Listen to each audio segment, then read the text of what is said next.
December 7, 2023, News Report 1. Today, on December 7, a highly anticipated summit between Chinese and EU leaders took place in Beijing. President Xi Jinping engaged in a day-long face-to-face meeting with Charles Michel, President of the European Council, and Ursula von der Leyen, President of the European Commission. The summit, planned since the beginning of this year, marks the first direct dialogue between Chinese and EU leaders in 4 years. The discussions covered a range of issues, spanning from trade imbalances to the situation in Ukraine. While the EU expressed a firm stance, China, though displaying some moderation, did not make significant concessions. Ursula von der Leyen stated in her opening remarks that China is the EU's most important trading partner, but they must address the evident trade imbalances. Michel emphasized that the EU seeks a transparent, predictable, mutually beneficial relationship with China while promoting European values, including human rights and democracy. During the talks, President Xi Jinping warned the EU that both sides should view each other with a strategic perspective, enhance understanding through constructive dialogue, and handle differences. He emphasized that differences in systems should not lead to viewing each other as opponents, competition should not diminish cooperation, and disagreements should not result in a confrontational stance. Xi Jinping also expressed China's willingness to consider the EU as a crucial trade and economic partner, fostering deeper cooperation in areas such as technology, including artificial intelligence. EU officials previously stated that the summit was unlikely to yield prominent results and no joint statement would be issued. It is evident that significant differences exist between the two parties. News Report 2. Kuomintang, KMT, presidential candidate Hou Yui, along with vice presidential candidate Zhao Xiaokong, will hold a policy presentation on December 7. This marks the first policy statement since the formal announcement of the KMT's presidential and vice presidential candidates. Hou Yui stated that the KMT's cross-strait policy is pro-America and seeks to balance relations with China, criticizing Tsai Ing-wen's failed policies. He pointed out that the Democratic Progressive Party, DPP, is pro-America and anti-China, importing pork from the United States as demanded by the U.S., and emphasized that the KMT would change this situation. Simultaneously, China's Taiwan Affairs Office held a forum at a Beijing hotel with 300 Taiwanese businesspeople in attendance. Director of the Taiwan Affairs Office, Song Tao, hoped that Taiwanese businesses could contribute to peaceful development in cross-strait relations and the growth of economic integration. Taiwanese businesspeople are concerned about whether China will resume importing Taiwanese products, such as grouper from Taiwan and wax apples from Taitung, as well as whether cross-strait tourism will reopen. With just over a month remaining until the Taiwan presidential election, the Chinese side has not yet provided clear information. Hou Yui announced the appointment of former Legislative Yuan Speaker Wang Jinpiwanji as the chairman of his support group, and former Vice President Wu Denyi as the head of the campaign headquarters advisory team. Additionally, the Liberty Times published the latest presidential election poll results, indicating that DPP candidate Lai Ching-te has a 40% approval rate, leading KMT candidate Hou Yui by 8.5%, 31.6%, while Ko Wen-jae has a support rate of 14.8%. Lai Ching-te's increasing support indicates higher recognition among voters. News Report 3. On December 7, Moody's, the U.S. credit rating agency, announced a negative outlook for 10 Chinese insurance companies.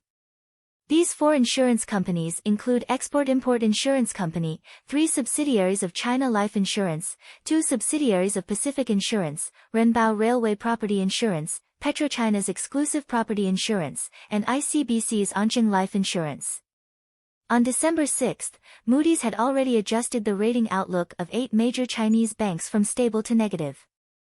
These banks include Agricultural Development Bank, China Development Bank, Export-Import Bank, Agricultural Bank, Bank of China, Construction Bank, Agricultural Bank, Bank of China, Construction Bank, and Postal Savings Bank.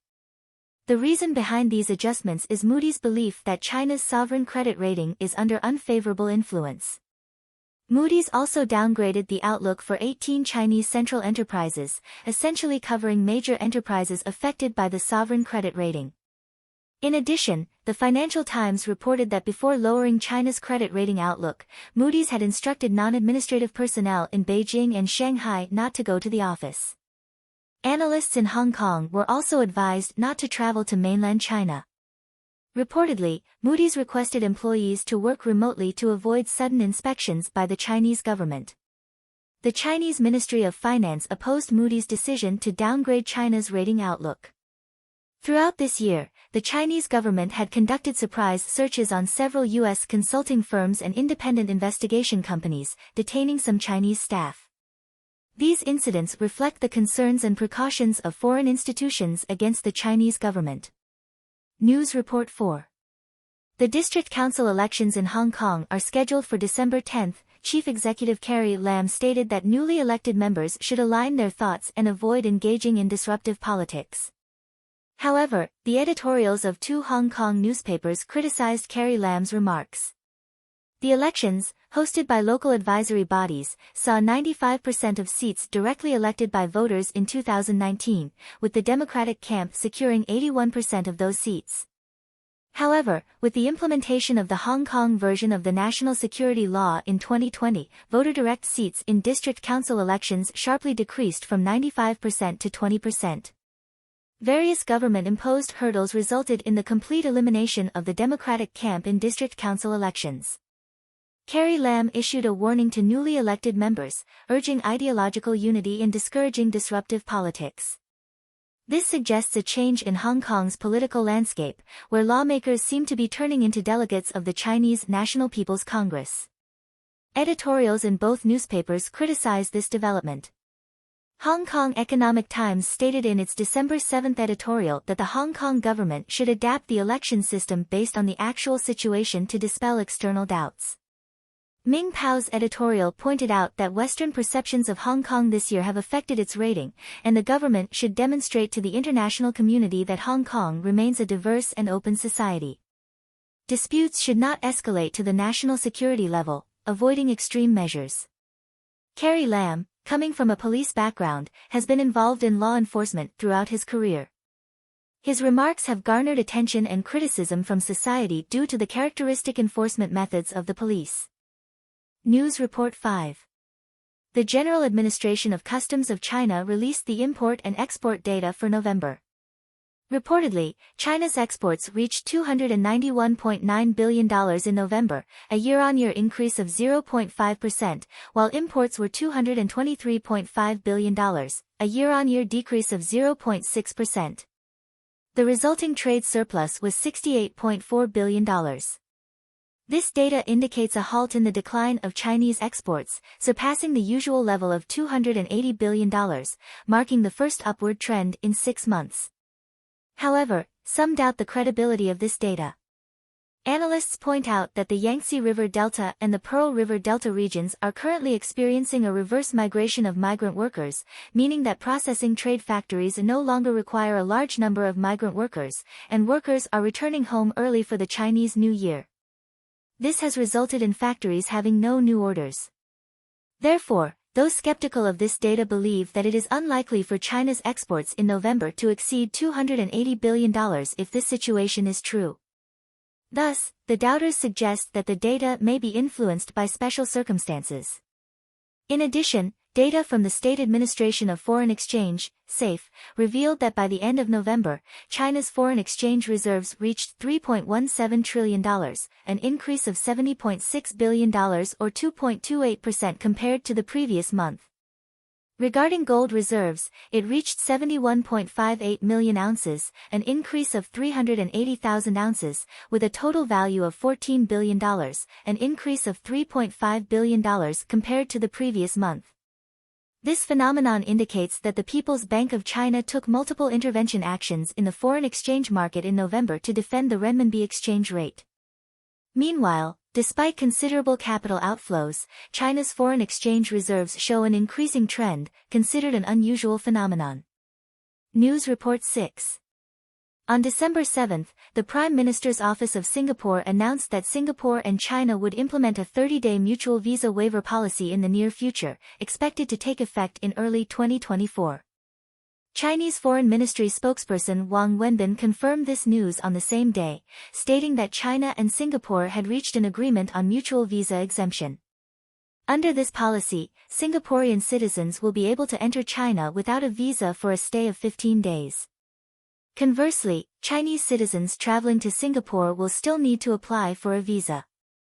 The announcement of this mutual visa waiver policy has sparked widespread attention and quickly led to a tourism boom. According to data from Trip, as of 1 p.m. on December 7, the search volume for Singapore increased by 80% compared to before the policy announcement. Searches for Singapore flights increased by 90%, and hotel searches for Singapore increased by 50%. On the other hand, Cuner's data showed that the search index for Singapore on December 7 was 4 times higher than the same period last week. It is noteworthy that from January to September 2021, the number of Chinese tourists to Singapore was only 1 million, accounting for only 35% of the same period in 2019. Singapore's willingness to implement a mutual visa waiver policy with China will provide more convenient conditions for tourism exchanges between the two countries. News Report 7. On December 6, the Israeli military began flooding seawater into Hamas tunnels, leading to a collective surrender of Hamas militants. The Israeli Defense Forces, IDF, announced on December 7 that hundreds of Hamas militants had surrendered. Videos on social media showed large groups of Hamas militants sitting on the streets, hands on their heads, eventually being taken away by Israeli military trucks. Furthermore, on December 7, the Israeli military engaged in intense battles in Harnis, the largest city in southern Gaza, discovering and destroying numerous Hamas tunnels and weapons facilities. Some Hamas leaders were targeted and eliminated. Harnis serves as the military and political center for Hamas, and many Hamas leaders grew up in the area. The Israeli military reported that as of December 6, 83 IDF soldiers had been killed in ground operations, totaling 409 since October 7. The IDF has eliminated over 6,000 Hamas militants and destroyed half of Hamas' 24 camps. Post-war, the issue of Gaza's governance becomes an urgent topic. The Palestinian Authority stated its readiness to control the Gaza Strip, but Israeli Prime Minister Netanyahu rejected the proposal, emphasizing Israel's retention of control over Gaza. Additionally, Netanyahu opposes international peacekeeping forces being responsible for Gaza's security. News Report 8. On December 7, Australia and Papua New Guinea signed a security agreement aimed at assisting Papua New Guinea in addressing issues related to arms trafficking, drug smuggling, and intertribal violence. This agreement allows Australia to provide support to help Papua New Guinea tackle the mentioned security challenges. Papua New Guinea is facing strategic competition from major powers such as China, the United States, and Australia. In May, Papua New Guinea reached an agreement with the United States, permitting the U.S. to establish military bases, use ports and airports, and allowing Papua New Guinea personnel to board U.S. Coast Guard ships to protect their fishing rights. Meanwhile, Papua New Guinea is also strengthening its trade relationship with China. In October, Chinese President Xi Jinping met with Papua New Guinea President Marape in Beijing, expressing China's willingness to enhance cooperation with Papua New Guinea in infrastructure, agriculture, fisheries, and climate change. Papua New Guinea pursues a diplomatic policy of balancing between major powers, emphasizing friendly relations with all countries. President Marape stated that the security agreement with Australia signifies the brotherhood between the two nations, emphasizing Papua New Guinea's friendly diplomatic stance without taking sides. News Report 9. On December 7, the upper house of the Russian parliament unanimously agreed to set the date for the Russian presidential election on March 17, 2024. Although Russian President Putin has not officially announced his candidacy, Reuters reported earlier that Putin's advisors have initiated preparations for the election, planning how to announce it to the Russian people. Residents of 4 regions, including Crimea, will also have the right to vote. Putin's advisors are considering how to announce his candidacy, as in the current situation, he appears to have no genuine competitors. Kremlin spokesperson Peskov stated in September that if Putin decides to run, there are no real competitors, which could mean he is virtually assured of victory or potential competitors will be somehow excluded. Putin has been in power since 1999 when he succeeded Yeltsin as acting president, officially elected in 2000, and re-elected in 2012. In the 2020 referendum, Russia amended its constitution, allowing the president to run for re-election and serve an additional term after the current term ends. If Putin successfully secures 2 more terms, he will achieve long-term rule over Russia for 37 years, resembling the continuous leadership demonstrated by Chinese President Xi Jinping. News Report 10. On December 6, the 4th round of debates for Republican presidential candidates took place in Alabama, with former President Trump still absent. Candidates in the debate included Florida Governor DeSantis, former U.S. Ambassador to the UN Haley, former New Jersey Governor Christie, and entrepreneur Ramaswamy. The 2-hour debate focused on polling and fundraising. All candidates expressed their commitment to preventing China from encroaching on Taiwan. In Trump's absence, Haley's momentum continued to rise, as recent polls showed a rapid increase in her support. Bloomberg suggests that in the 4th round of debates, Haley solidified her position as a Trump alternative. In recent weeks, some Wall Street figures, including hedge fund billionaire Ackman and J.P. Morgan CEO Dimon, have expressed support for Haley. According to polling websites, as of December 6, Haley's support is at 59.6%, DeSantis at 12.7%, Ramaswamy at 4.9%, and Christie at 10.6%. News Report 11. The globally renowned cybersecurity company Trend Micro has announced its withdrawal from China and has already begun laying off employees. The layoffs at Trend Micro's Research and Development Center amount to 70 people, representing 14% of the total workforce. Industry insiders revealed that the company's withdrawal is related to China's anti-espionage law, reflecting changes in the Chinese market environment and concerns of foreign companies about future uncertainties. Established in 1988, Trend Micro, founded by Taiwanese Zhang Ming, is headquartered in California. It entered the Chinese market in July 2001, with branches in Beijing, Shanghai, Guangzhou, and a research and development center in Nanjing. Trend Micro primarily focuses on developing antivirus software, firewalls, and, in recent years, expanding into areas such as cybersecurity, cloud security, and server security. In recent years, Trend Micro's business has gradually expanded to cover network security, cloud security, and server security. However, China's anti-espionage laws and regulatory policies are closely related to Trend Micro's business.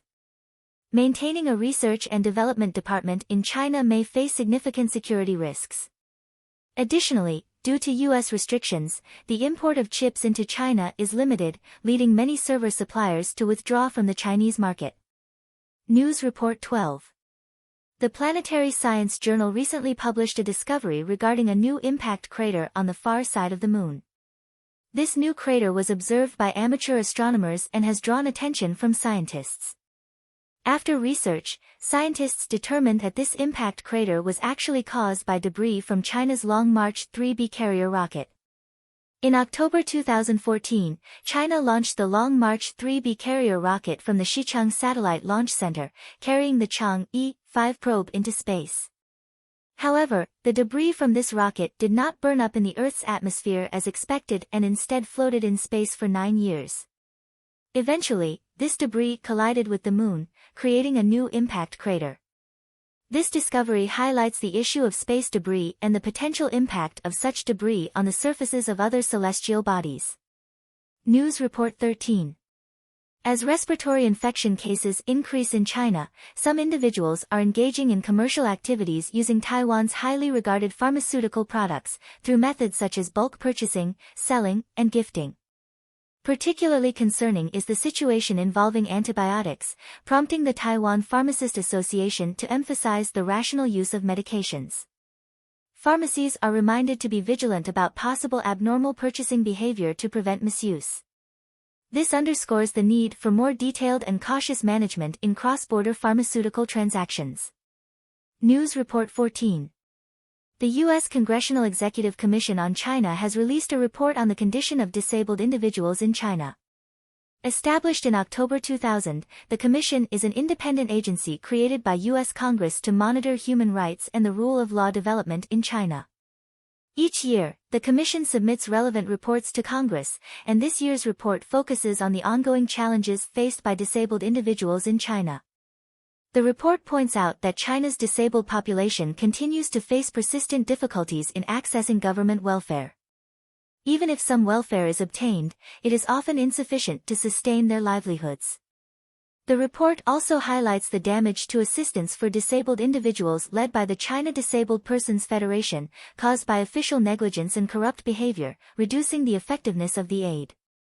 Coupled with China's authoritarian rule, disabled individuals continue to fall into poverty, with their rights being violated.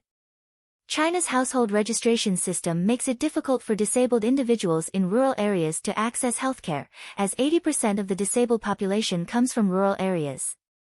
This results in China lacking effective measures to prevent human trafficking, making disabled individuals more vulnerable to harm. China has not yet presented effective rebuttals to these accusations, and this issue has garnered widespread attention domestically.